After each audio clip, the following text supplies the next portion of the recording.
Is there an over and under up 1%? Is that the over and under? I think up 1% is basically consistent with the rate of beats we've gotten. I also think it doesn't really matter, hardly at all. Okay, we're around flat. You're letting companies kind of grade themselves, right? Because the estimates got so low. We're talking about adjusted and operating and all the rest of it. Companies beat earnings. That's what they do for a living. And I think that they beat estimates, but they don't necessarily go up year over year.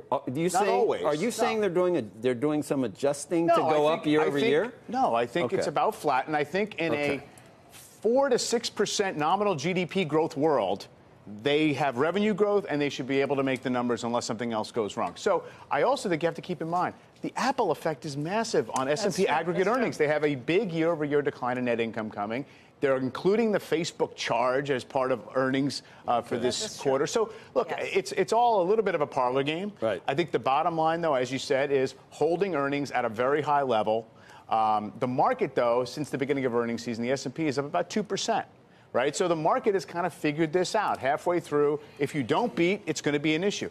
To me, what's most interesting today is the reaction to Alphabet in other stocks. In other words, is it going to just be an Alphabet punishment today, as it looks right now? Or would it spread to the other big growth names, the advertising supported companies? It's not happening right now. And so I think that looking at how the NASDAQ trades over the course of the day will tell you whether people are using it as an excuse to say, OK, fine, we're going to just cash in for this earnings. So, Sarat, you can talk about earnings, but also a lot of indices are at new highs. A lot of times, things that are at new highs hit new highs versus the same thing with new lows. They hit new lows. So new highs aren't necessarily a bad thing. No, they're not a bad thing. And you got the momentum behind the earnings season now, too. And I think to Mike's point, it's not just the earnings, it's revenue also. And I think companies that are going to produce top-line revenue growth that's better than expectations are going to get rewarded, because that's really where you're going to get the operating leverage now, because cost-cutting's been going through.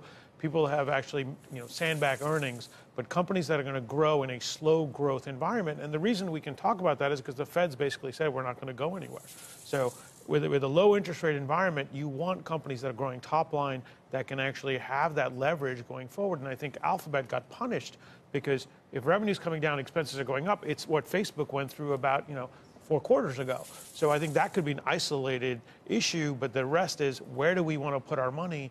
What sectors are going to actually have top line growth as opposed to just kind of plodding along? We have some better wage gains, right? But inflation itself seems to be somewhat quiescent at this point. Maybe it can, maybe it can come up quickly. Normally it doesn't, though.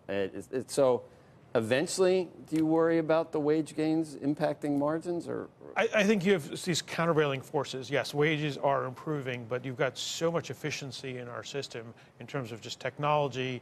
And if you get this trade war actually settled, input prices are going to come down.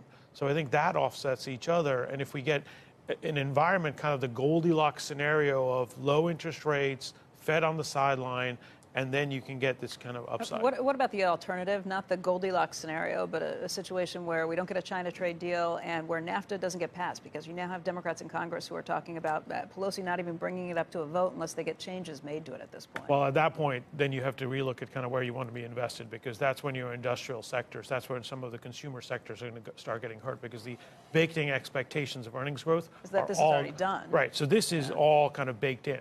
And I think I was surprised over the weekend to read that the Democrats are now talking about not even bringing it for a vote. Right. So if you look at it politically, that's kind of a way for them to kind of bring some noise into it's basically a straight line up since January. And I think that could be one of the things that if you're concerned about a pullback in the market, maybe short term, but that's an area that I think one needs to watch for.